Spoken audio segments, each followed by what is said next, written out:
All right. Good afternoon, ladies and gentlemen, dear colleagues. Welcome to the panel on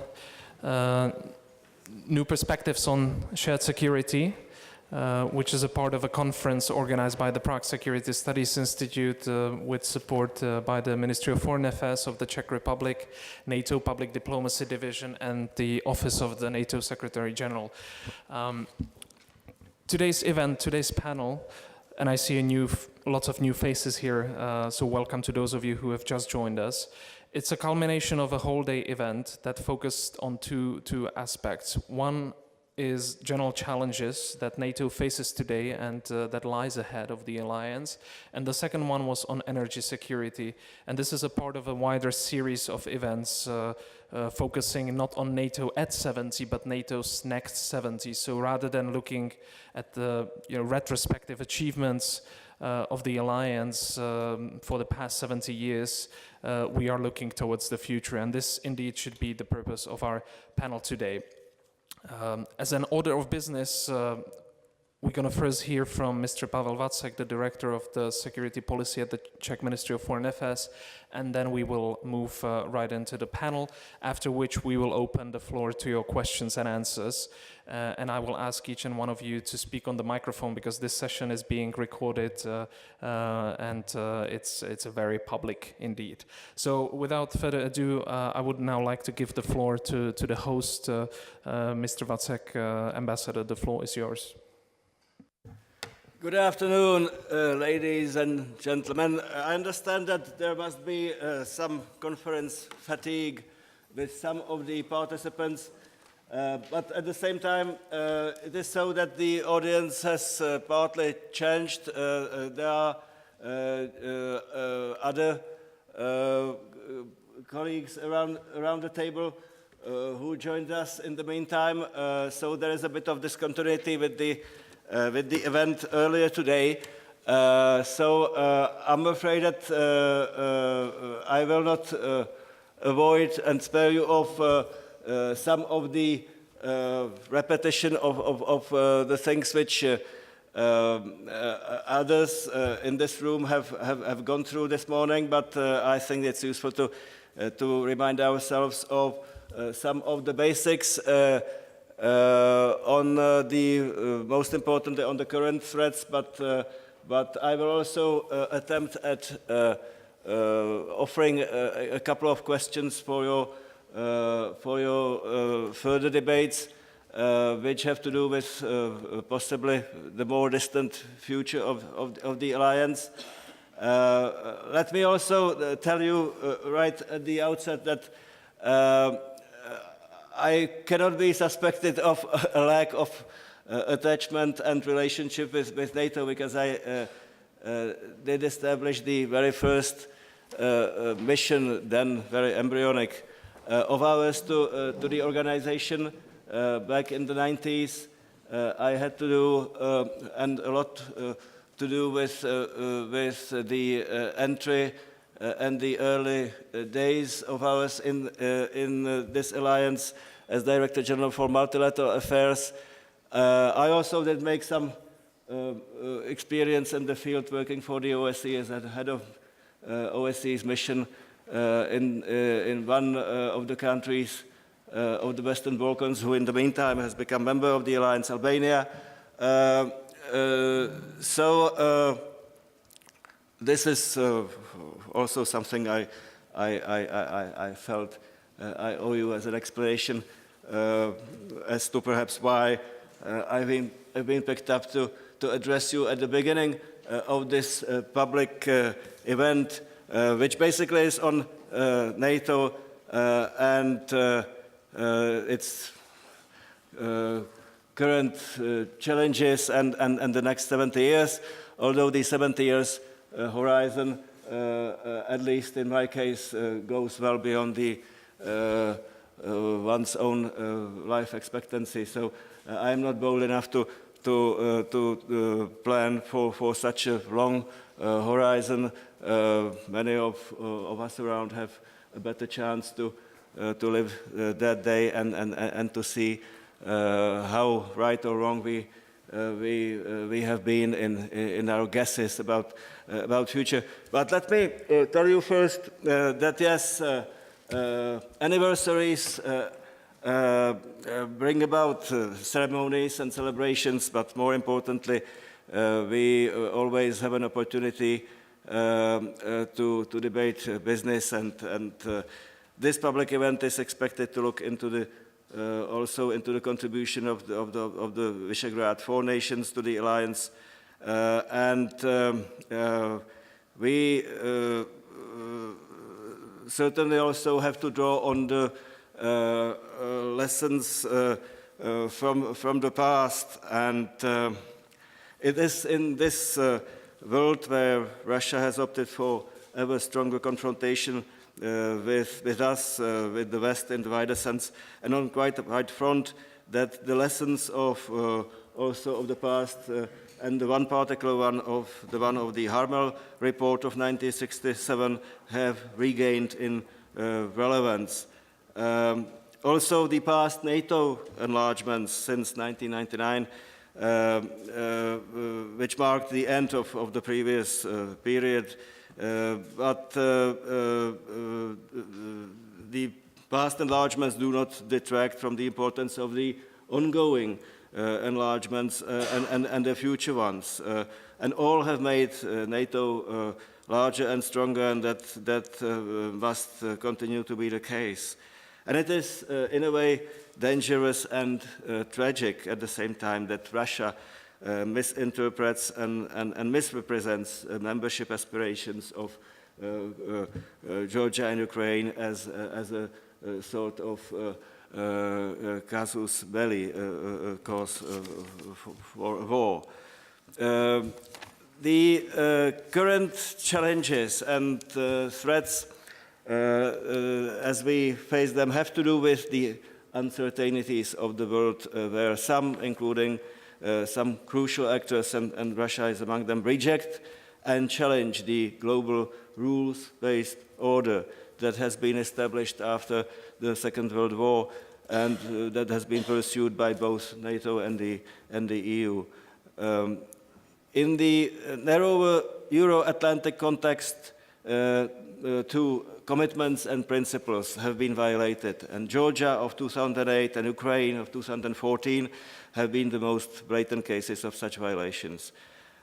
Russia's aggressions against neighbors, and some the most blatant ones were quoted by me, and also Russia's confrontational posture and actions constitute a major threat for the Euro-Atlantic security.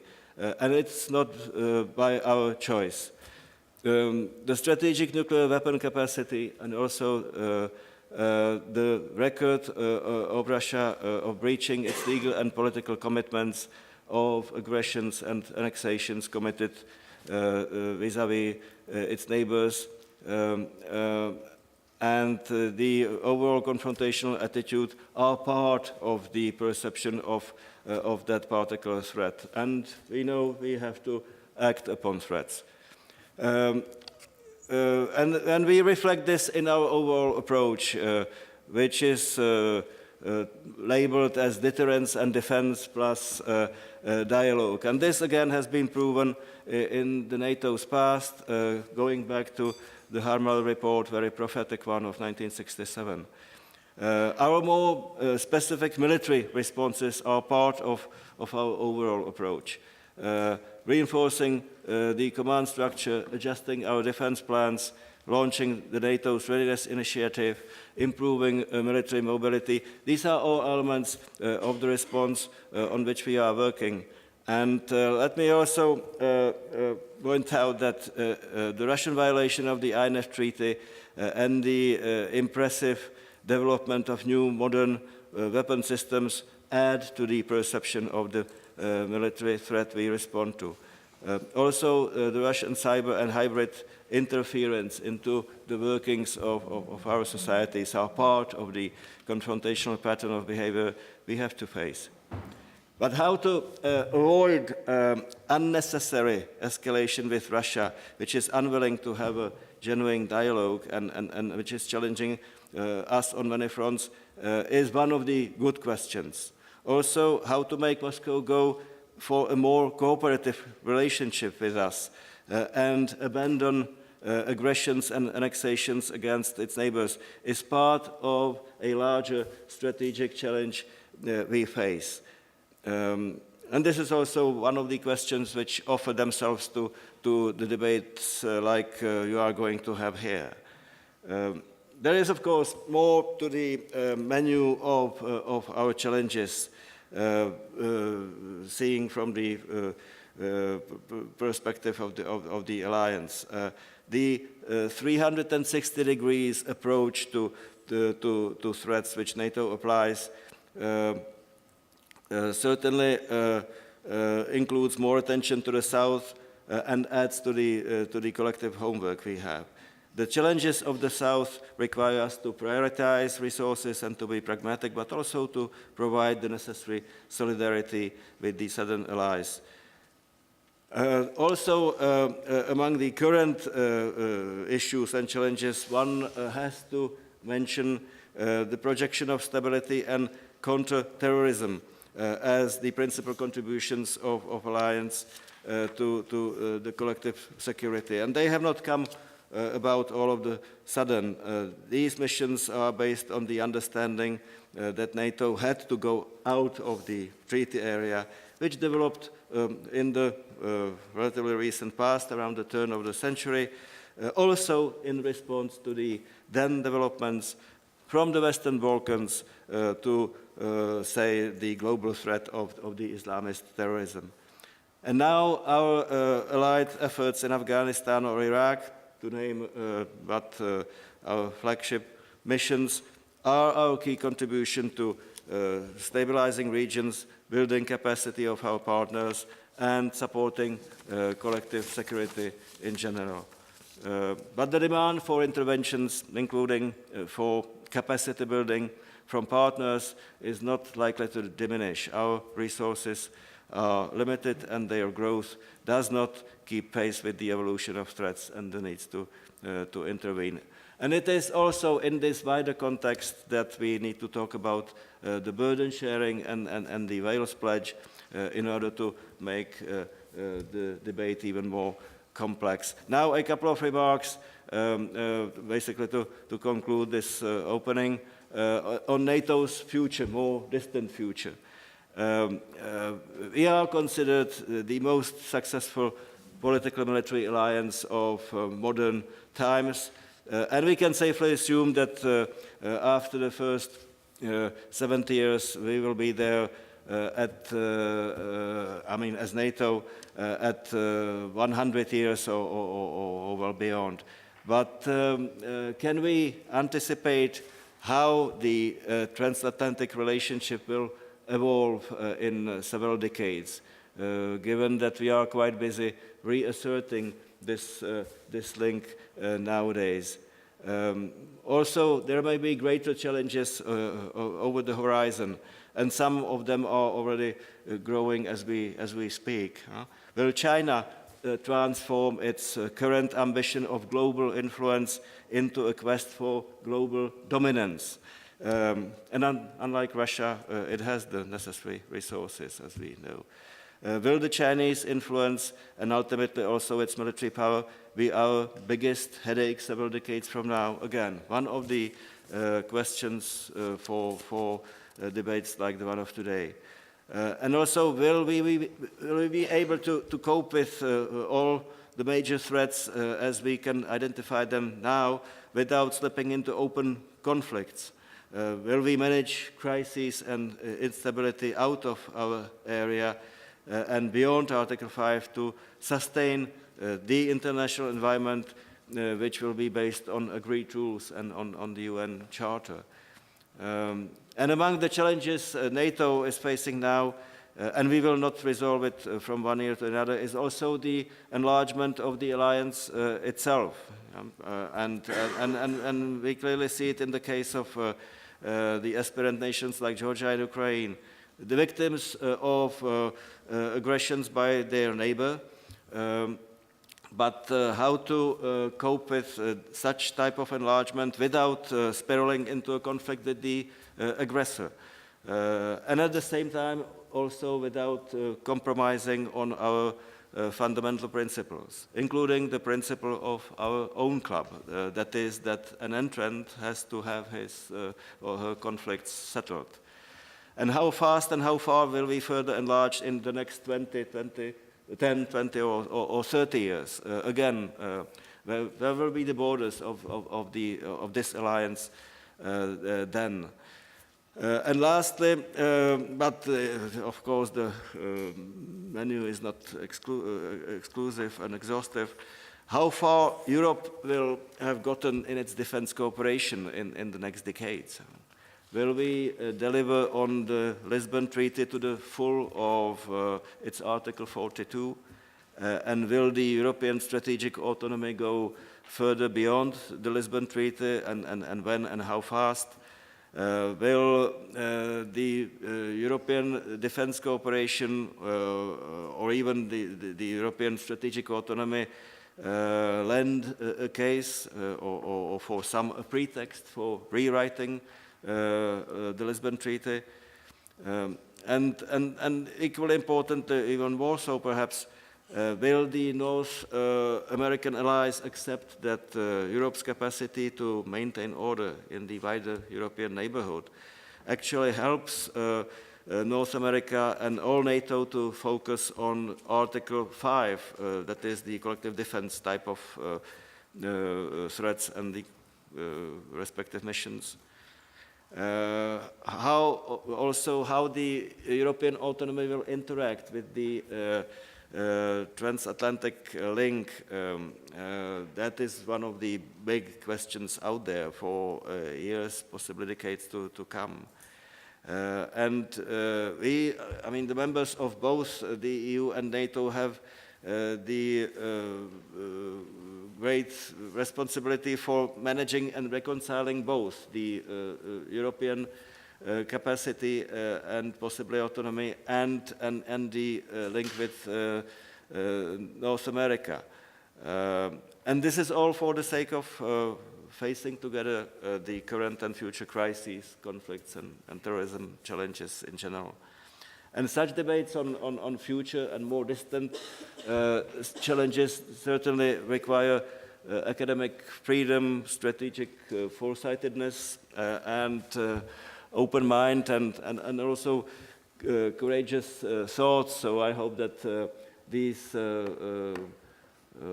elements are present here with the participants in the event. And with this, I wish you a good meeting, and I hope that I have at least partly contributed to it by delivering these perhaps a bit too lengthy opening remarks. So with this, I'm handing over to you, Mr. Havránek.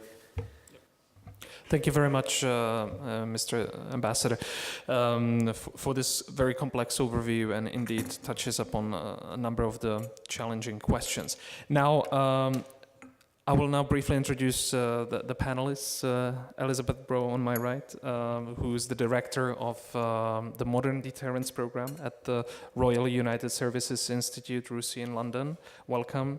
On my left, Ildikó Voller-Szenci, who is the head of Brussels office of the Antall József Knowledge Center.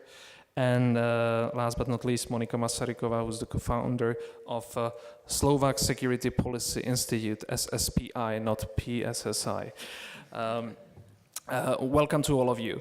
I would like this panel to be as interactive as possible, so I would like to ask you in your opening remarks to limit yourself maybe to three to four most pressing challenges that you see, and also if you could fit your introductory remarks within the first 5 or so minutes, that would be much appreciated. And you can always come back in the next round for more comments, but we definitely also want to hear from the audience. Elisabeth. Thank you, Jan. Well, I can do better than that, and I'll do one challenge, but I'll do the 5 minutes. And I was noticing that throughout the day, the average age of the people in this room has gone down, which is a positive sign, I think. And actually, can I ask how many people in this room are students?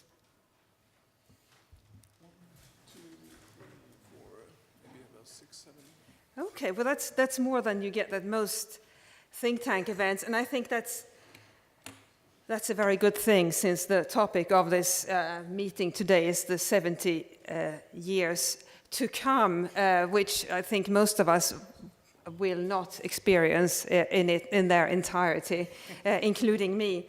And another aspect, another reason why the younger generation is so important, I think, and why that is the main challenge that I would like to raise, is that actually young people make up most of NATO. Now, you said earlier, Jan, that the international staff is about 1,400 people, but I would submit that the real part of NATO consists of actually hundreds of thousands of people, and most of them, the vast majority of them, are under 40. And that's the soldiers who do the work of NATO every single day of the year in some capacity, sometimes with, and I'm talking about soldiers, of course, and officers, sometimes with soldiers from other NATO member states, sometimes with just in a national configuration, but they do the main work of NATO every single day. And I think it's often forgotten where we have these, when we talk about NATO, we think of a big building in Brussels and ambassadors who can't agree. Well, actually, the main work of NATO, as we all know, is territorial defense, and it's carried out by these soldiers who do that work every single day of the year. And they do it often in very complex figurations. If I'm not mistaken, the EFP battle group in Latvia, the soldiers there don't share a single language. They still have to cooperate. And that is a huge challenge and huge achievement that works. And if I, now that I've done about 3 minutes, if I can just highlight that as the most important aspect of NATO, that we not only highlight the fact that it's really a youthful organization, but that we use that fact to connect NATO with the wider public, because that is actually the sort of secondary challenge I'd like to highlight, that most people don't feel connected to NATO. The people who will be around to experience NATO for the next 70 years probably don't even know that much about what it does today. And it is highly relevant, and the people who can tell them how relevant it is are the people who are doing it, i.e. the soldiers and young officers. And actually, if we think about the challenges or problems that people under the age of 40 are most concerned about, somebody said earlier, security. I would submit the environment, climate change. You just need to look at the sort of audiences that Greta Thunberg, I'll say it the Swedish way, Greta Thunberg is getting. And actually, that's something that relates to NATO too, because as a result of climate change, we'll have more conflicts, and NATO will be there to have to fight them out or solve them, or whatever it does in the next 70 years. So with that, I'll stop, and I'll make this plea to involve younger people. General Pavel was here earlier, and I know he goes around the country talking to school kids. Well, what if we all did that, all of us who sort of engage with NATO, who work for NATO possibly, to show that actually it's not just an abstract or it's not just a bureaucracy in Brussels, it's a living organization of young people who do valuable work every single day of the year, which will become even more valuable as threats to our way of life increase over these next 70 years. Hear, hear. Thank you very much. I think you've also invited yourself to another workshop we'll be doing as a part of this series on environmental security. But over to Ildikó. The floor is yours. Thank you very much, Jan. First of all, I would like to say a big thank you on behalf of the Antall József Knowledge Center, and I'm very glad to be here. Yes.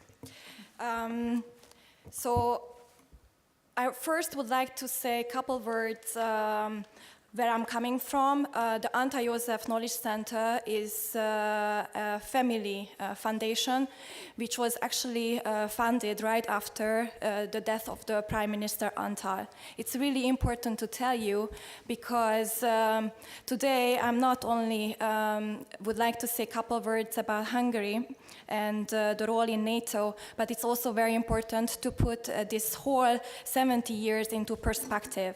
Today, we are not only celebrating 70 years of NATO, but also for Central Eastern Europe, we celebrate the 20th anniversary of NATO membership. For me especially, it's very important to underline that it was Prime Minister Antall in the 90s who said that basically Central Eastern Europe has no choice. We have to be part of not only Europe, but also the alliance called NATO. He was a remarkable statement, and I would like to say that in the early 90s, he was definitely not alone. And if I turn the history a little bit back and you look what happened, basically today we are also celebrating the 30th anniversary of 1989, which is the end of the Iron Curtain. And here I would like to stop for a moment because the Iron Curtain was a division, a physical division between East and West. Today, this physical division doesn't appear anymore, but many times, especially working in Brussels, we see that there is still a division in mentality. So I think one of the challenges today, when we are talking about the future, how we are going to tackle upon the new challenges, we also have to tackle upon some of the divisions which is still there. The second big anniversary, besides the 10th anniversary of NATO accession, is that we joined the EU 15 years ago. And also the fourth anniversary, which is also important to mention here, is the 10th anniversary of the Lisbon Treaty. And if I put this all together, and if I tackle up on the question that what's happening today with our Europe, with a wider context, with our globe, then it's really important to say that everything is interact. And today we are living in a time of interconnectedness, interrelatedness. So one of the major security challenges, of course, is to find the right balance. Representing Hungary at this open discussion, it's also, I think, very important to state that from the beginning of our NATO membership, we knew that peace cannot be taken granted. Sometimes the newer generation tries to forget that peace is there and there is nothing to do about it, not to work for it.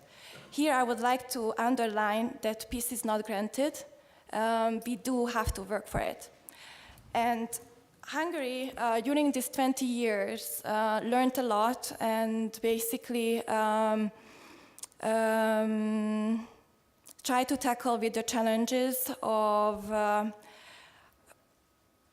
we were discussing this morning all about the capabilities. Well, we were coming from a very, very long way concerning capabilities, concerning the number of our soldiers, the weaponry. We got a very good state of play by the ambassador who was talking not only about the present geopolitics, but also the capabilities. So here I would like to make the point that all the new members during these 20 years learned a lot and did a lot. And I have to underline that I think Monica will also support me here, that the Visegrad countries are there to support the peace and to work and try to guarantee peace. Thank you. All right. Now, Monika Masarykova, you deal with research on societies and also disinformation campaign. Is this the biggest challenge that NATO faces, or are there others? Thank you very much, Jan. First of all, also, I would like to thank to the organizers for having me in this panel with these distinguished guests.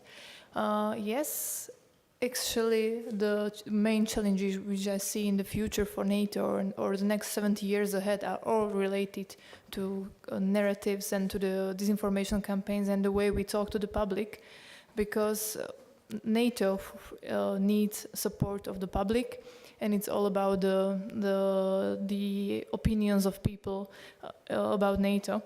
But if I should firstly start with the more positive, I would like to just stress that for me, NATO story is a success story. For the past 70 years, there has been no attack on any of the alliance member. For the 70 years, we have managed to have unprecedented level of security, and also the Cold War could have ended without a single shot being fired.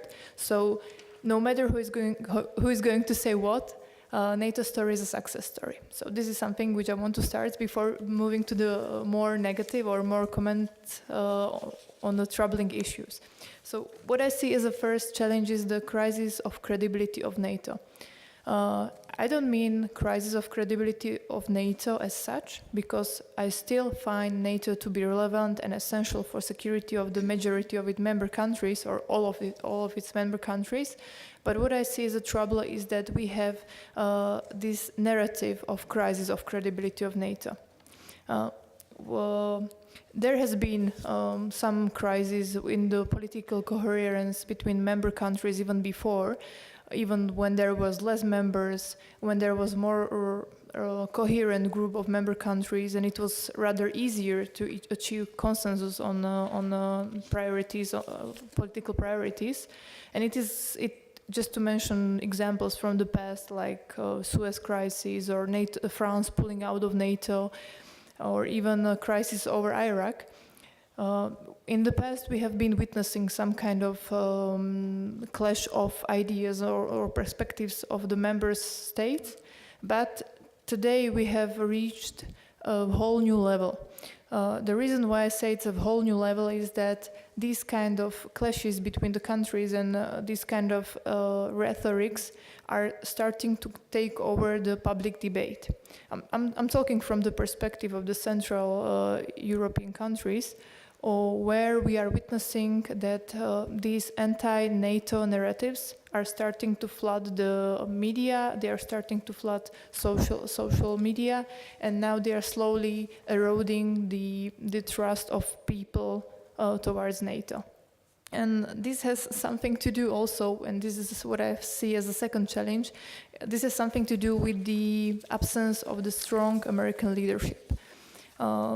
I would say that with the electing of Donald Trump as an US president, transatlantic relations started to experience a whole new crisis because he started to question what has been unquestioned for 70 years, or 68 back then. He started to question the Article 5. He openly criticized his European counterparts in Europe for not paying enough money for defense. He failed to challenge the Russian Federation, which has been by many seen as the signal that NATO is no longer secure, or they're no longer relevant and essential for security of the member countries. Just to support my words with the evidence, 2 years ago, American President Donald Trump marked or branded NATO as obsolete organization. And within the same time, over the course of the 2 years, the number of people within European countries who still think that NATO is relevant for security dropped by 7 to 10%. Even though still majority of people think that NATO is relevant for their security, this kind of rhetoric is not using to convince them. And Donald Trump is just one of the examples. We have seen examples of these kind of rhetorics and politicians misusing NATO topic all over Europe. We have examples in France, we have examples in Italy, and also we have examples in Slovakia, but maybe this is going to be the point for discussion later on. And the third thing is that apart from the troubling messaging from within the alliance, we are experiencing also troubling messaging from the outside of the alliance, and I'm having Russian Federation on my mind. Since 2014, there has been a tremendous level of fake news and disinformation campaigns aimed at Central Europe or this eastern part of the alliance, which is starting to also shape up public opinion and public support toward NATO. And this is something where we are short of capacities, and at least in some countries, we still don't know how to manage and how to deal with this kind of new situation. So this is what I see as a third big challenge for the NATO in the upcoming years, because in the long term, or in the worst case scenario, this could lead to disintegration of NATO. But this is worst case scenario. But in the better case scenario, or in the short term, it actually results in the NATO being less courageous, I think, or it could lead. Because I will just use an example. I had a conversation with the Slovak State Secretary, and he told that sometimes he's afraid to actually communicate publicly the things that are happening, because he's afraid that some of the things that might be misused by a populist parties in Slovakia, and actually it will be harmful, and these political goals will not pass through. So we are trying to find how to reword the things so we don't get too much attention by populist parties who could take advantage and use it. So this is something what I see as three troubling aspects. Thank you very much. Which one? All right. Thanks very much. Now, before we open the floor, I want to give the panelists and the speakers a chance to respond to one another to what you've just heard. And I will ask Elisabeth, maybe if you could just respond to what Monica has been proposing, that NATO is in a severe crisis of credibility, and that the challenges from within are as equally significant as those from the outside. Are we on the path to disintegration? Well, if I may be controversial, I think actually, well, let's start from this end. How many people heard about the 4 hostages that were liberated from Burkina Faso last week? Yeah, a number of people. And they were liberated by French special forces, right? What was their nationality? What were their nationalities? American, French, and South Korean. They were liberated by French special forces acting on information from American intelligence agencies. And I think that just illustrates in that very sort of grassroots perspective why NATO works. It's just 4 hostages, but it took an enormous amount of coordination and courage. 2 of those special forces, French special forces soldiers died in that mission. But that illustrates the work that NATO does every day. It's just that we don't see it. Most of us don't interact with the people who do the daily work of NATO. And so we sit in rooms like this, and I'm grateful to you for having organized this event, but we sit in rooms like this and talk about the negativity that Donald Trump spreads about NATO, and we think NATO is in trouble. And I just think our impression would look very different if we went out and interacted and met some of the soldiers that do the actual work of NATO. And they, in many cases, do so in multinational formations, in mixing between countries that may not have that much in common. And they do it because it has to be done. And NATO, NATO is an alliance not because anybody wants to have a territorial defense alliance, but because it has to be done. And so, looking at it from that perspective, I don't see any significant challenges. The challenge, that I will agree with you, Monica, is from within, to the extent that we engage in maybe dispirited talk that will result in self-fulfilling prophecies, because we have been telling ourselves so often that there is a crisis in NATO. Ildikó, would you like to comment on this, or shall we move on? As you would. All right, we're going to move on.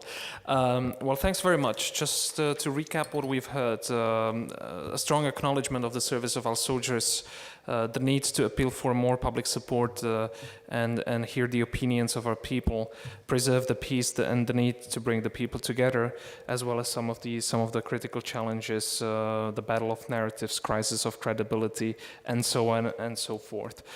We have about 45 minutes, so I'm going to open the floor to your questions and comments from the audience. As I said at the beginning, please present yourselves and speak on the mic, even if you're not sitting in front of a mic. And I'd be surprised not to see any questions at all. Otherwise, we can all go home. Everything is... All right. Let's challenge the students to ask questions. I think so, yes. Sir. Hello, thank you, Philip Svitek, Charles University. Maybe I can play devil's advocate, and to start, Ms. Braw, thank you for your commentary. My question, or maybe concern, would be interacting with soldiers or having this more engagement of the, let's say, front line, as you might suggest. Wouldn't this be evidence of, let's not say unrest, but a call for concern? Because my argument might be that the more we witness these physical acts of defense, whether they're needed or not is another question, and where, but the more it's in the public domain and the more it's witnessed, isn't this a de facto reason to be concerned? If we're actually in a state of peace or quiet or with an environment of let's say normal operations, shouldn't we not be hearing about or seeing or engaging or these types of things? Thank you.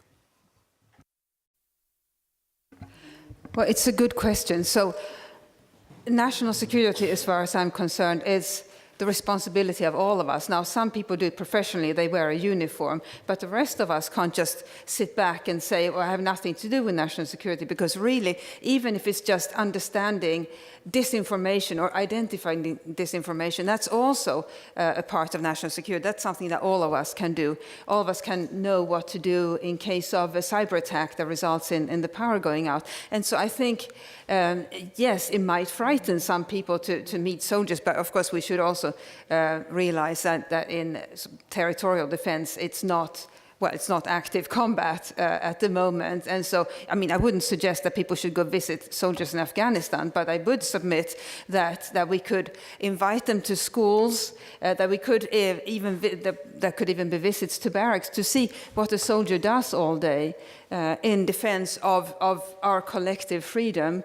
And if I can just add another aspect that's not immediately related to NATO, but it's actually quite useful to see what sort of executive responsibility soldiers and young officers have at a very early age. And I can just speak for myself, never having served in uniform. When you're 25, as a civilian, you mostly sit in a very sort of junior position in an office, whereas a 25-year-old officer has responsibilities that carry a lot of weight and it can even be a matter of life and death. And I think it would be very useful for us to sort of realize what goes on, even though I wouldn't suggest going to active combat zones.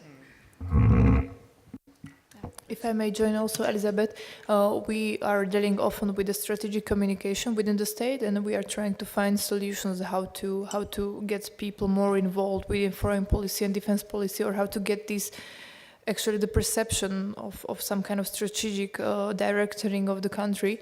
And one of the reasons that we have identified as a recommendation for our policymakers is that to get more people from the military and the active officers in uniforms to talk to the public. So this is something that has proven us that it could be yielding positive results and improve the image of NATO, so that these stories of the soldiers will get to the public. So this is one of the things. Unfortunately, in Slovakia, this is not the case.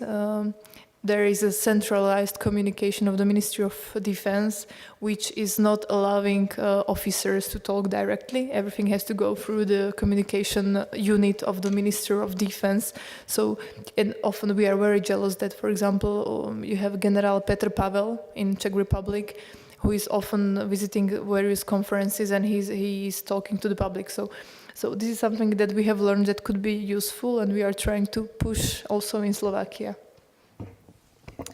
In Hungary, the situation is that now the government organized a new university called National University, where we actually combine the military force with the police force and also with the civil servants. It's basically coming from the perspective or from the Harvard Kennedy School, where you have the same strategy, where you have actually, you are educated together with military personnel. So for example, when I was there, I was educated together with people who were in Afghanistan. So it's very important for civil servants to meet these people. And whenever we are sitting in the parliament, in the foreign committee, then I exactly know what to say about Afghanistan, although I have not been there. This is one thing what I wanted to tell you. The second thing, you actually mentioned a very important point. We are living in peacetime. Thanks to this, we are not, so we are voluntarily based organization concerning our military. The conscription is voluntary based, which is very, very good. We should be very thankful.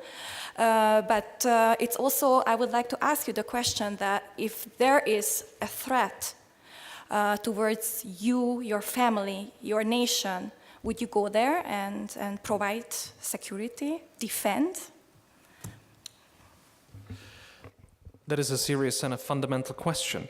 Now, looking at the ways to address the public, I mean, we've talked about the students, we've talked about talking to the military directly, but there are also other avenues, such as talking to the politicians. And I think we have a few among us today, and I want to call on them. I see Mr. Lipovský, who's a member of the Czech Parliament, who also is a member of the NATO Parliamentary Assembly. So perhaps you could share a bit of your experience with NATO and your work as a politician. Do you feel that NATO is doing the right thing to enable you to talk to the populations, and on the other hand, I mean, do you feel connected? Thank you very much. Yeah, NATO Parliamentary Assembly, it's an organization which is not part of the NATO as such. It's an independent organization, but with very close ties. And it's basically a similar structure as you have a Council of Europe, or you have a different kind of parliamentary bodies. And from what I have seen, it's a very important institution because it brings together parliamentaries from all the membership countries, also from some countries who are aligned with NATO in many initiatives, and it's a platform to debate. And you know, the NATO itself, it's an organization who execute policies. Politicians come together, make agreement, high-level summits, then you have many rounds of negotiations. But this is the execution, but the policies has to be created, policy has to be identified, the threats has to be identified, and the long terms has to be identified. And this is something which is, you know, being prepared on the national levels of different membership countries. And of course, you know, the United States plays the most important role, but many other countries, you know, it's a debate. And the parliamentaries are very key part of the debate. And structure of NATO Parliamentary Assembly, it's created that even the opposition, it's part of that organization. So, you know, you have a various debates, but still the topics are very There is a very wide range of topics.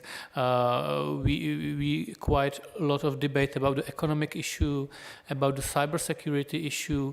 We are trying to find, the debate about even the ecology threats. It's something which is not connected to the real situation of execution, but regarding the policies. And I think the role of this organization, it's very important in the fact that the parliamentaries can hear those information, can be briefed.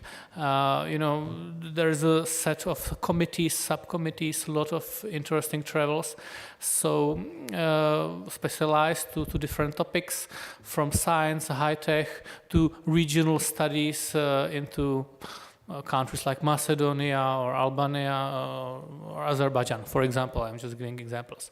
So this also brings quite a lot of information which can be then shared with the general public or in many debates. So yes, the institution is very important. Thank you very much. Thank you.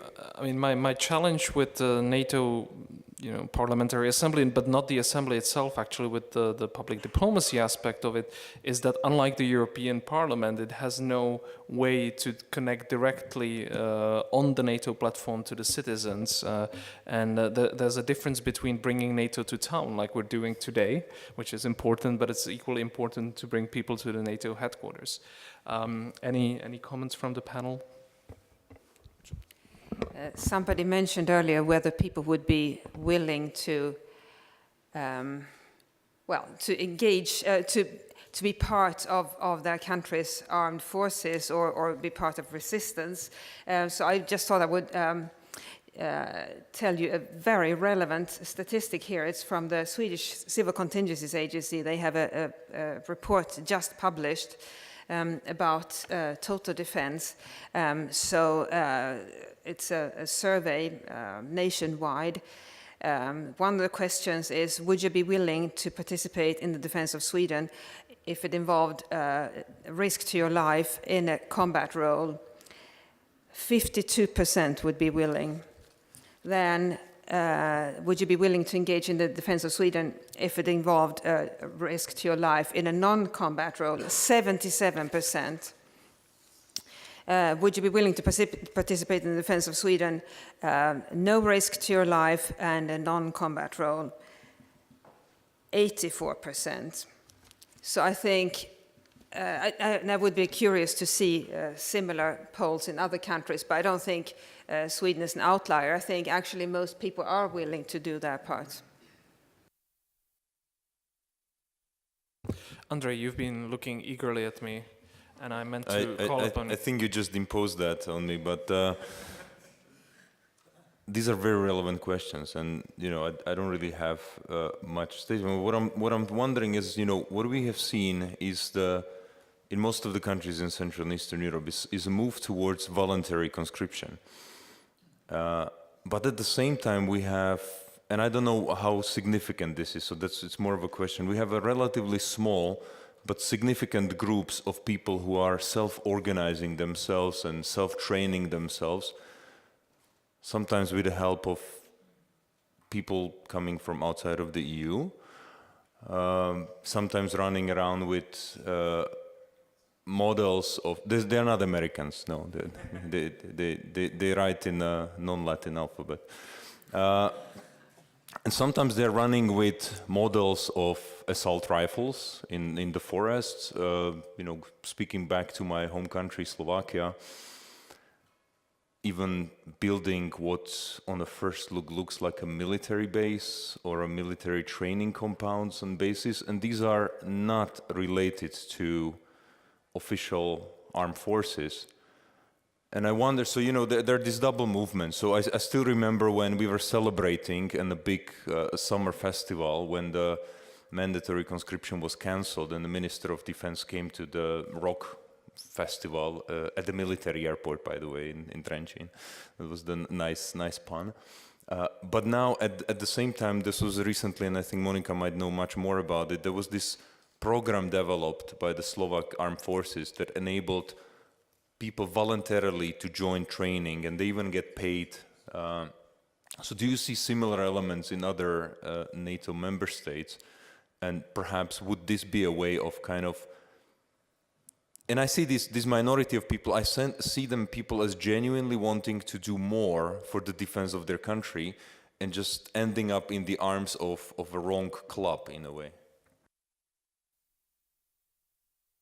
In Hungary, it happened the same. That time, who became later the Minister of Defense, he was really supporting that those people who were part of the military, but because of the new law, they got out of the military. We should organize them sport clubs with martial arms sport clubs, where they can continue with the physical development without arms. So this was it was one of the lines, so sport clubs. The second is that we organized special civilian groups who could provide security for their villages and the surroundings. They didn't have arms because the police had that, but they have the right to call the police immediately. So there were some ideas, but honestly, I'm not in charge of that, but I remember this was a really big issue that time, what to do with these people. And my second point here, it's also interesting to bring this in, that now we are talking about such a security arsenal, basically, that everybody can be a target. Right? A civilian can be a target as well as combatants. So in this world, what do we do with this situation? Some of the people say we have to ask women as well to be part of the military. In Hungary, now 20% of the military personnel are women. Hopefully it's going to increase. We are really supporting this.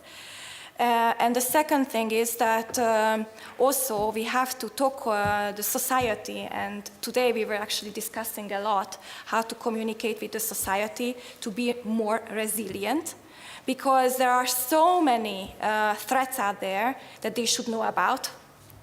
And not last but least, but some way they should be prepared, because if you have the consciousness, then you are already one step ahead. So this is about Hungary. Just a short comment on this voluntary. It actually ended up rather in failure in Slovakia, this project of the ministry, because of the short interest of the young cadets or young people in this service. So there is a lot of issues that needs to be sorted out, how to make it more attractive to cooperate with the official armed forces of the Czech Republic, and also to get this, I think, the vision or some kind of the branding that would because, for example, when you were mentioning this research from Sweden, I'm rather afraid that in Slovakia the numbers would be less optimistic. But it's just, I don't want to sound negative, but it's just reality that we are facing in Slovakia. But yeah, so this is just what I wanted to add, that this was rather failure when it comes to, but there are many different reasons when it comes to the communication and the messaging. But yeah, this is. I have one more. Just a question. I know that in Hungary it's a problem that a lot of young people join the French Legion for money reasons, and I was wondering how is the situation in other countries. But in my country, there a lot of young guys are leaving the country. So I think we have to be wary of militias and preppers, because really it's the reason they do it is more for their own thrill-seeking ambitions than as to be a help to national security. But if I can just mention Ildikó, so one of the key aspects of the modern deterrence at RUSI, which is the program I lead, is societal resilience, and that is where we can all play a role. We don't all have to carry weapons. In fact, it would be very unwelcome if people not employed by the armed forces or the police carried weapons, but that's not really what we need either. What we need is, as societies, what we need is societal resilience, so knowing what to do in case of a sustained power outage or disinformation campaigns or the like. And that's actually, I think, where this connects to NATO, because there will always be a core part of any country, core part of the population that serves in uniform, and the rest of us can do our part by knowing what they do, what their job is, so that we don't expect them to pile sandbags at the first occasion, and by knowing what we can do as ordinary citizens in some sort of organized fashion, perhaps even. Thank you. Now, moving away from society and societal resilience, and I want to thank you for covering that issue in such a detail, let's discuss geopolitics for a while. It was already mentioned in the opening remarks by Mr. Vacek. China is emerging on NATO's strategic horizon. Russia has been there for, well, ever since NATO was founded. Now there's increasingly a talk about the global shift of powers and global competition between the United States, Russia, and China.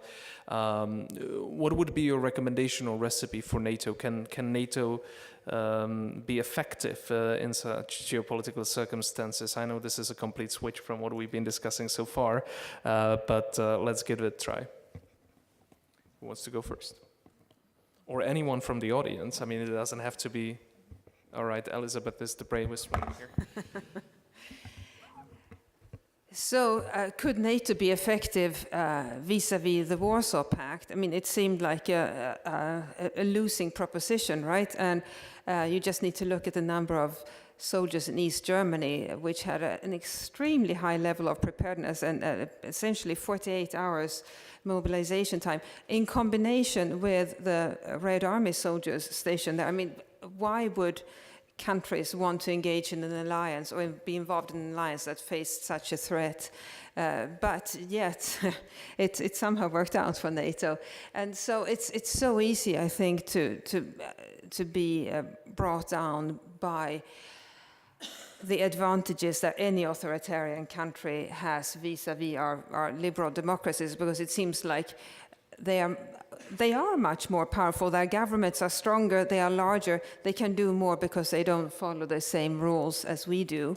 But in the end, we have something that they don't, which is a population that actually believes in our system, even though I know there are doubts, and we'll see how it turns out in the European elections in a few days' time. But fundamentally, I think most of us enjoy living in these liberal democracies, and would actually be quite sad to see those freedoms go. And I think it fundamentally comes down to that. Then we'll squabble, and it will look like China is an unstoppable force. But I think it just shows that we all collectively within our countries, the private sector, the government obviously, and within our alliances, both the EU and NATO, we have to essentially step back and say, well, what is our freedom worth to us?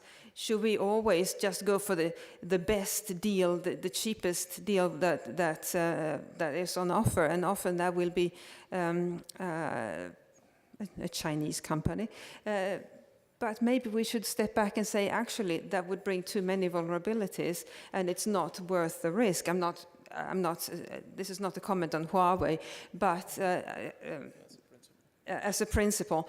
And actually, I think it can bring our societies together if we realize how much is at stake, and bring NATO together as well.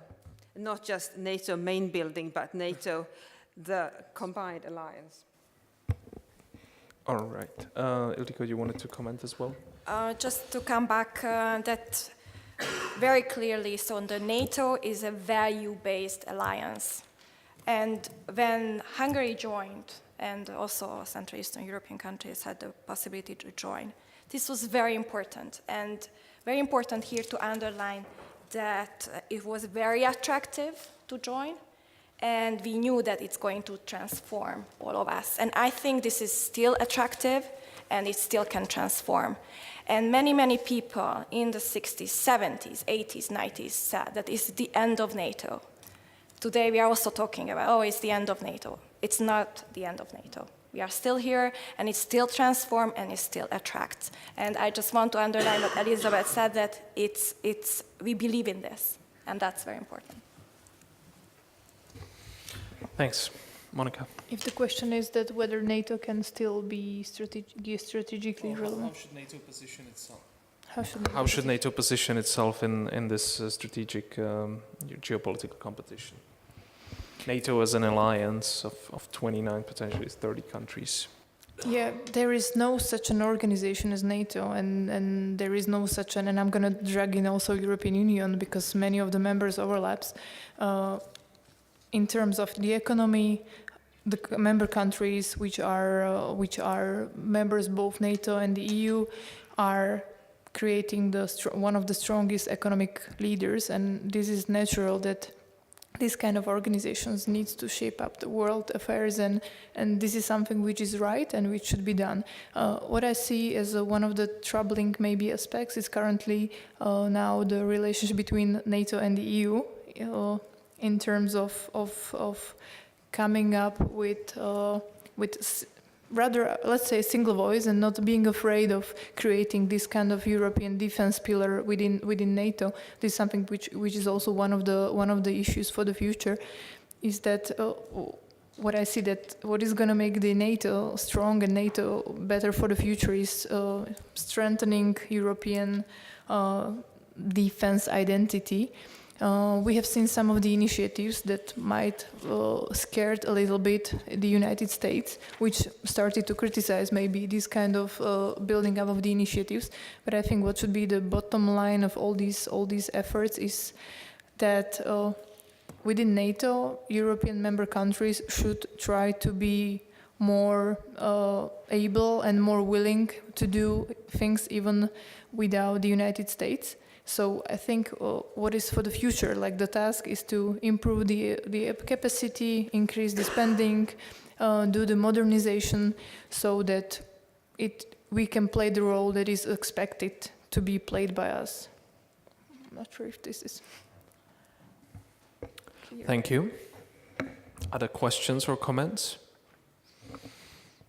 If not, I will threaten to terminate the panel. Yeah. Absolutely, absolutely. Okay, so I'd like to do an informal poll.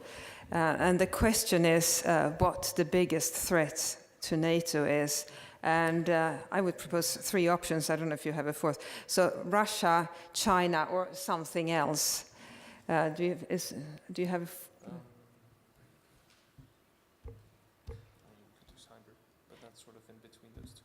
Okay. Terrorism. Okay, so Russia, China, terrorism, or something else. Yes, and I don't know if you...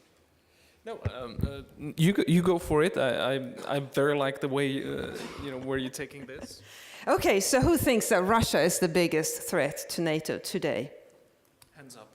I think that's... Yeah. Okay, 1, 2, 3, 4, 5, 6, 7, 8. China? 0, okay. Terrorism? Terrorism? 1. Then we have something else. And Something else. Okay. All right. 2, 3, 4, 5, 6, 7, 8, 9, 10 plus. Okay, so that then raises the question of... Yeah, so perhaps we could call upon those who have just raised their hands and said it's something else to give us their answer and idea what it is. And I remember there were some hands over here and also in the back of the room. So who would like to take the floor? Yes, please. Yes, so good evening. My name is Sandra Brožová. I am from the University of Economics in Prague, and on the base of all the ideas we heard this evening, I would definitely say that the biggest challenge we have to overcome is definitely something else, and this is the possible disappearance of the very common idea of NATO, of the shared values of all the member countries. There is a constant threat that this will disappear, and we should overcome this and to build the future together, as you all actually mentioned. Yes, thank you. Thanks. Very, very useful values. Anybody else? I would like to hear also from that part of the audience, because you've been very, very quiet and silent. I saw a hand or two. Well, you can sit in front of Mike, and it can be moved. Yes. So what can I answer? What can I say to you? What is the question? What can I ask one question? Absolutely. What is Ms. Braw's choice among these four options?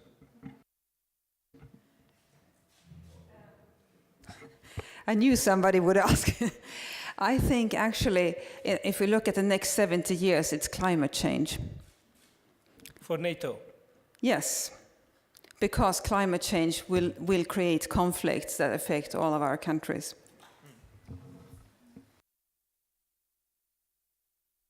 Yes.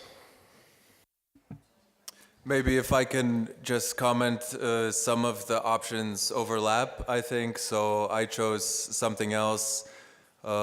In particular, I would say overexpansion, admitting too many members with too much risk and not enough capacity.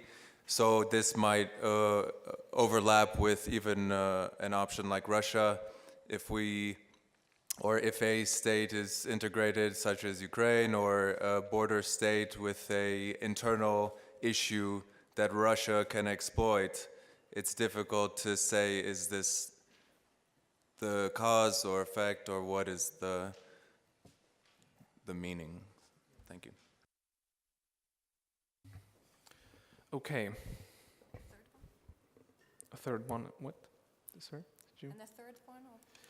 Yeah, I mean, if nobody else wishes to comment or have any other questions or ideas, I will not torture you. I will torture the panelists a little bit and ask them for their concluding remarks. But if there are no more questions, Andrej Nosko, once again. Elisabeth, I would like to push back. So on this, if we actually see that climate change is going to be the major challenge, and I do agree in the long term, I think, for NATO. In the short term, I think the NATO itself is a threat to itself or its members. Or to be more precise, I think the risk is that actually we don't share values and we don't share trust towards our own political elites. So then it's difficult how can you, if you don't trust yourself, how can you trust your partners? But I would like to ask specifically about the climate change. What would you then recommend for NATO to do to prepare to be able to cope with the challenge, which is not acutely felt right now, but we expect that this is going to be an issue? Well, it's something that I'm beginning to think about. I don't have any formulas for you yet, but and I think the reality is that at the moment it would be hard to get political support for it, simply because we are so consumed by the current challenges. I think I would just recommend or ask for an awareness about the sort of conflicts that will result from climate change. It's hard to prepare for climate change itself, but the conflicts that will result will be about access to natural resources and most importantly water. And it's something that I think is also on the mind, going back to the theme of the generation that will live through these next 70 years. I think it's on their minds as well, because they'll live through some times that are uglier than what we have experienced. And it would also be a way of essentially pointing out to them that national security matters to everybody. Sorry, I don't have any more specific answers than that, but we can think about, for example, access to potable water, and by the way, how that also relates to certain border regions between NATO and the neighbors on the other side of the border. Thanks. Is there a question, Peter? I don't have a question. I would like to ask you for a help because we'll be writing this report for the NATO Secretary General, and we would like to make it kind of sexy enough. And I was wondering when Lord Ismay said, actually 70 years ago, that the mission of NATO is to keep the Americans in, the Germans down, and the Russians out. How would you update this motto for today? That's a good one. Thanks very much. Let's start with Monica. How would you rephrase that? Who do we keep in, who do we keep down, and whom do we keep out? I'm just laughing because that was one of the quotes I was thinking to start my speech with, and how we're gonna change it. But then I realized that it's still rather relevant because we really need Americas in. We really need the Russians out, but I think when it come to Germans, we need them up. I think the original saying was Germans down, but I think we need more Germany involved in European/NATO defense, and this was also one of the issues that we have been discussing in previous panels, and this is something that maybe people will not like it or they will, but I think that for the future of NATO we also need a lot of rather leaders and visionaries, and I think that we need more Angela Merkels and more Helmut Kohls, more Konrad Adenauers. So this is something that what I wanted to stress also. But yeah, Americans in still, Soviets out, please, and Germans up. And China out as well. And China out as well. Okay, the list is expanding. I think what I think it's very important to think about is that we have now 5 security domains. Let's not forget about space. And also let's not forget about the Arctics. And here the water issue again comes back. I think we didn't really have the chance to elaborate on these 2 issues, but it's rising. I mean, Donald Trump just decided to have the Space Command. He now have special space units, and he's there to start space war soon.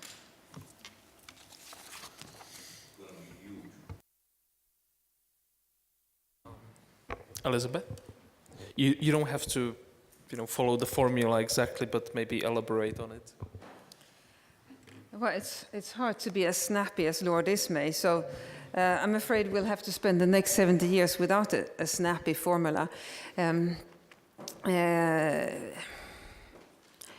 Who should we keep in? I think I'll just pass on that altogether and defer to Lord Ismay. Maybe if I can summarize, and I invite people to contradict me, but I think since common values seem to be the piece that is driving NATO, even though it wasn't formed as a values alliance, it was formed as purely a military alliance. Maybe we should have that as the new thing to keep in. Common values, because if we don't have that, it will be difficult to maintain an operational alliance, even though military operations on the surface of it have little to do with shared values. And I would actually, if I can just make a plea for you all who are involved with NATO somehow, it's to maybe invite school kids and poll them occasionally on what they perceive as challenges and maybe even opportunities, because I think it's actually quite illuminating. We all who sit in the same rooms tend to speak the same language and have confirmation bias essentially, but actually if we look at some of the teenagers who are around today, Greta and also Malala and other teenagers, they are quite visionary, and you don't have to be a leader like them to have an idea of what you want and, or how the world should work. And actually, they might give us some pretty good ideas if we ask them. Many thanks. Well, again, as I said, I will not torture you, and we are coming to an end anyways.